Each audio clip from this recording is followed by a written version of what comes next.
what has happened to the Democrat Party? What has happened really to the Democrat Party that used to be for the working men, that used to be against illegal immigration? I remember when Dianne Feinstein, this would have been going all the way back to the 90s, bless her soul, Democrat from California, said, we're not going to be Mexico's welfare state.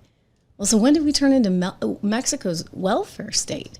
I guess, maybe when they realized, hey, we could get these people to possibly vote for us. Is that when it all changed? I think that had something to do with it.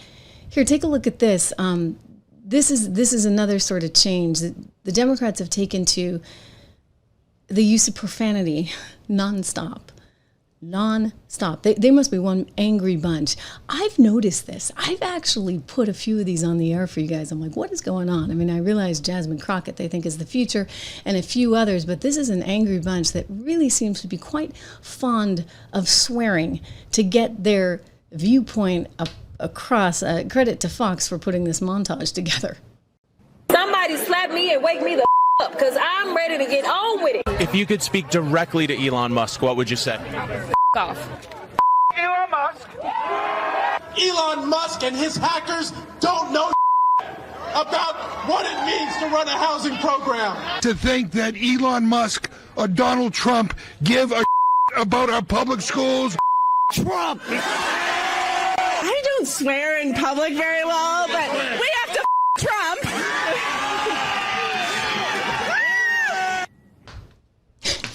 I mean, I actually have to spend time every day where we take out the swears out of what they're saying, because you can't really run it on YouTube. But I'm like, what is going on that I now have to spend however many minutes out of my day, or ask a team member to spend however many minutes out of his day so that we can get the obscenities out of whatever the Democrats are saying. I mean, and then there's this one. I think I'm okay to run this. This was Anderson Cooper recently, I guess, referring to Elon Musk, and they have a new word for Elon.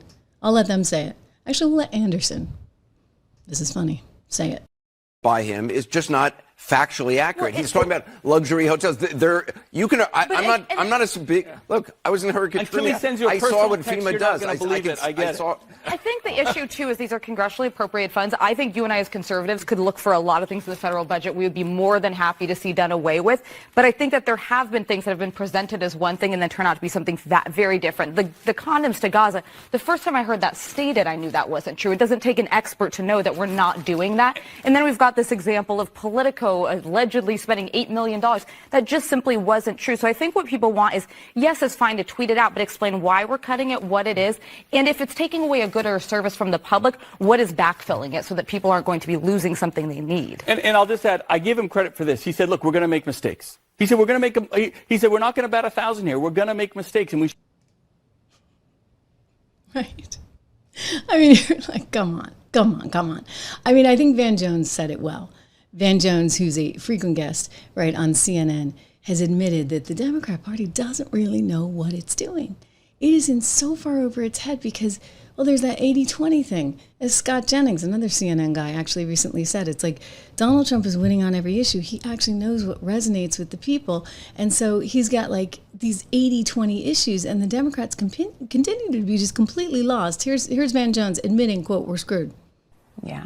And then just lastly, Van, in terms of Democrats and where they go from here, this last week we did see them some people try to protest during the president's address, and then House leadership getting on to them, other Democrats calling them out. They still seem to be wandering around trying to figure this out.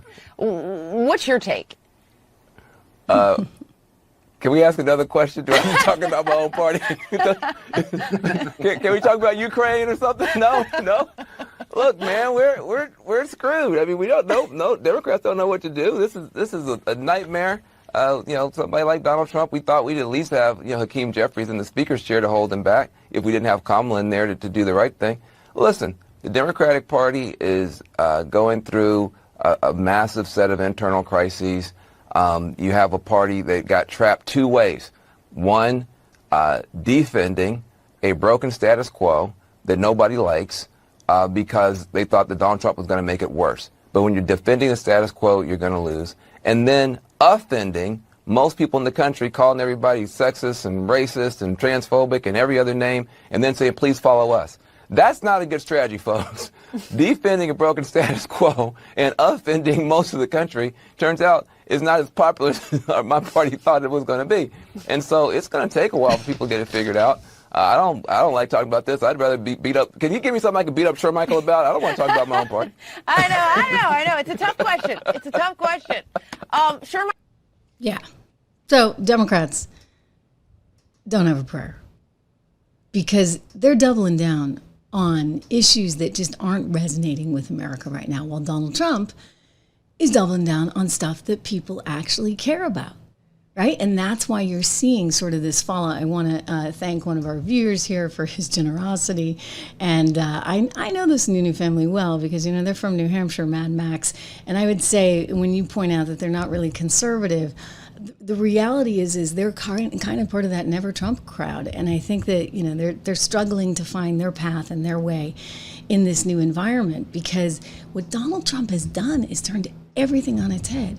So the old guard that was all about free trade, et cetera, that's not the Republican Party anymore. If anything, that's the Liberal Party. They're about free trade. They're fine. I mean, they created NAFTA, right? That's Clinton's legacy.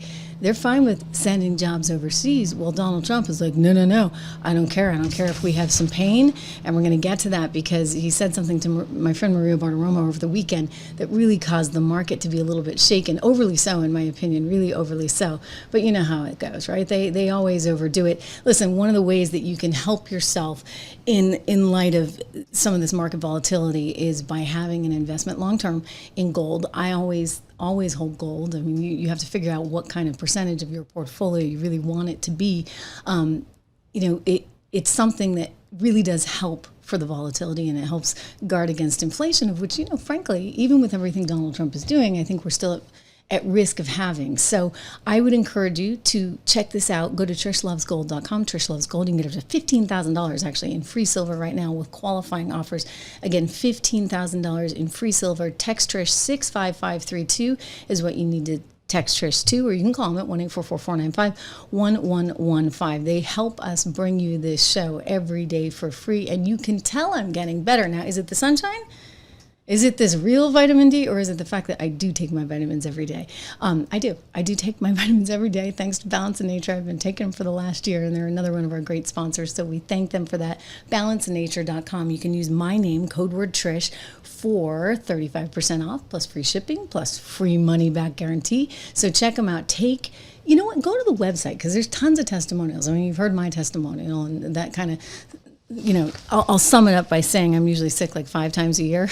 And this year, after the kids got sick multiple times, they were sick like 5 or 6 times. I've somehow managed to only come down with the cold once, and I do credit the vitamin D that I get I'm finally getting for the first time in my life since I was like 10 from Balance in Nature. So go to balanceinnature.com, use my code word. It's good for me, it's good for the show, it's good for you, and get that discount, the 35% off.